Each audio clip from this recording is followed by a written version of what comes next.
Hello mga langga, inspirayo po muli. Tara, join us here mga langga. Another unboxing na naman po mga langga. Ito po ay ang gas cooker mga langga. So ito na po. So kailangan na po natin ng assistance ni Dad kasi nga mabigat po ito. Ayan, dandaran. This is it. Ayun. So sabi kayo muna dyan, Di.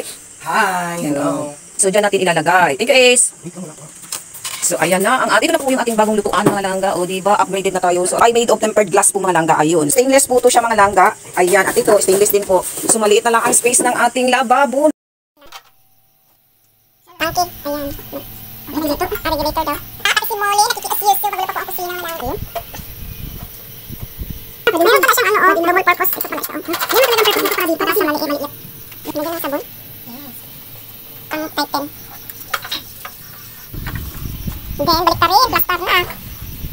Taang, ulit na po. Test fire. Tara.